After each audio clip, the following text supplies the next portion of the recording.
Now I know I said that Chopper's fruit was the last fruit I'll talk about on the channel in the series finale, but how am I going to talk about how I made all these different devil fruits and not talk about how I made the main character's fruit? So in today's video, we're going over how I made the iconic Gumu Gumu no Mi, aka Luffy's devil fruit. And without further ado, let's get into it. As seen in the last 3 videos, again, we're in Amazon. First things first, I'm going to talk about where did I get the filament and what filaments did I use to make this devil fruit come out the very best it could. Then we're going to jump into the software, talk about how I oriented the print and what did I use, what settings did I use to orient the print to make sure it came out the best way it possibly could and survive the best way it could. Then after all that, we're going to go over what did I use to assemble the actual fruit together and how did I assemble the fruit together to make it come as one piece. No pun intended. First things first, I looked up silk purple PLA. If you saw my last 3 videos, you know that I always go with CC3D's filament because they have the best color filament for the cheapest amount for silk filaments. I didn't actually go with them this time. I went with this one because CC3D was actually sold out. They're the exact same brand. They literally have the exact same pictures up. I'm about to show you guys in a second, but I went with this brand. It was pretty good. It had the same cheap price. It has the exact same branding as CC3D, but I highly recommend every time to go with CC3D. Like I said, they have the exact same branding. I don't know what they're doing, why they have the exact same symbols and everything, but I went with the other brand, but I highly recommend you go with CC3D. As you can see, it's cheaper by $1. It's still cheaper, and the color of CC3D's filaments are always amazing. These motherfuckers, this is the 4th video. I'm not sponsored. CC3D, I know y'all see this somewhere out there. Somewhere out there, I know y'all see this. Give me a sponsorship, please. I'm begging.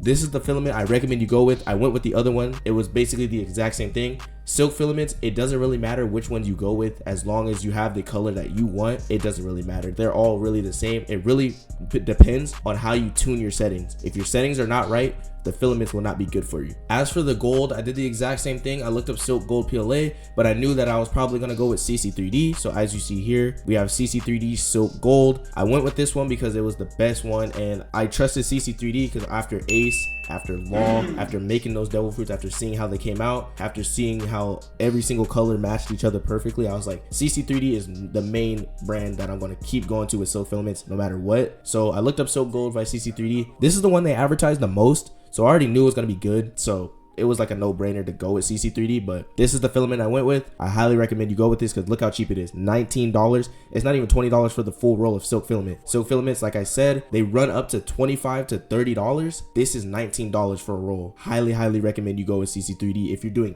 anything with silk colors or a shiny finish that you don't want to paint, CC3D is the way to go. And I am glazing them because they deserve it, because this is a really good filament. Now we're jumping into the software. We're going into Kira. This is how I initially printed out the fruit. As you can see, the seam line is in the front with this white line right here. I did that because all the models were weird on how the seam line was oriented and how the front and the back is. If you see my other videos, you know what I'm talking about and how weird it is to be oriented, but I put it in the front right here. It actually was wrong. I'm gonna get into that in a second, how it was wrong, but I put it in the front and I just printed it by itself like every other fruit, just going up on itself. This one is printed in cubic subdivision because cubic subdivision did not give me any issues with this fruit. I will not be printing in cubic subdivision no more. This fruit worked out for some reason with the cubic subdivision. I want to switch it to gyroid in the future, but for Etsy orders for now, it will be in cubic subdivision. So if you do decide to order a fruit, it will look like this in the inside, even though you won't be able to see it. But I printed it out in cubic subdivision, nothing really too crazy. Printed it up on itself, had it laying, just printed it up tall. Always print standing up.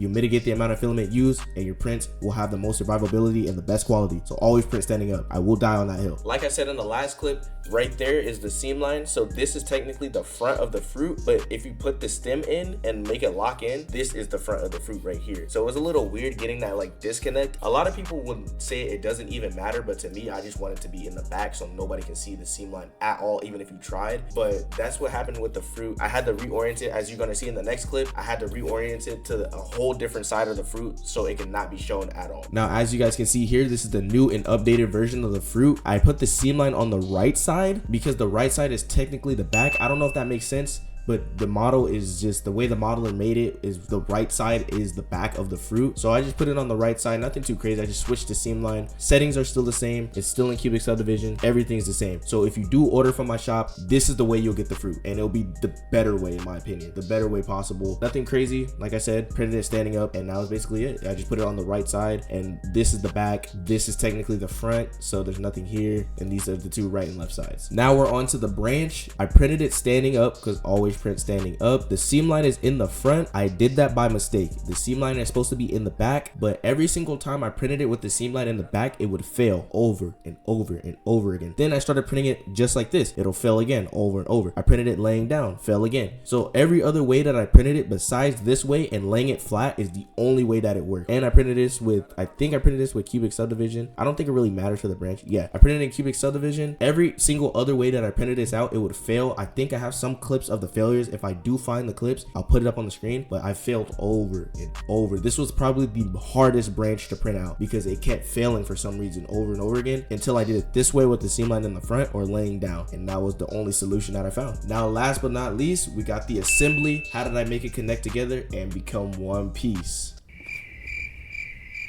Thank you for laughing. Thank you for the laughter. But how did I put it together and make it become one piece? You know what I'm about to say. You know what I'm about to glaze. Loctite in every single one of my videos. Get yourself some Loctite, no matter if it's foam, PLA plastic with 3D prints, gluing a sock to a rock, I don't know. No matter what you need, this is the best glue of all time. I will never stop glazing Loctite because it's done me so well in my experience of cosplaying and my experience of 3D printing. This has been nothing but positive, no negatives. The only negatives is that it's too strong. That's the only negative, and that's a positive in itself. So get yourself some Loctite. All I did was I put it together and I blew on it. Pause. When I got the fruit, I put the stem to here, connected it together, put the Loctite in for about 15 minutes and blew on it, and then once it was done, it's never coming out.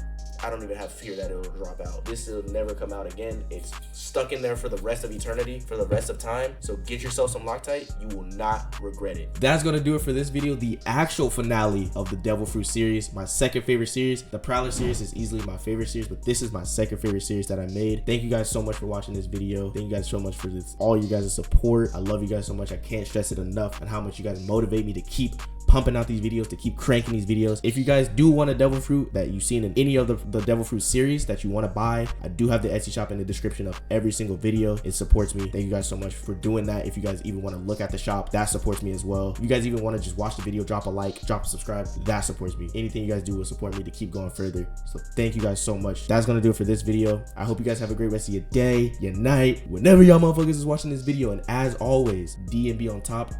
Peace.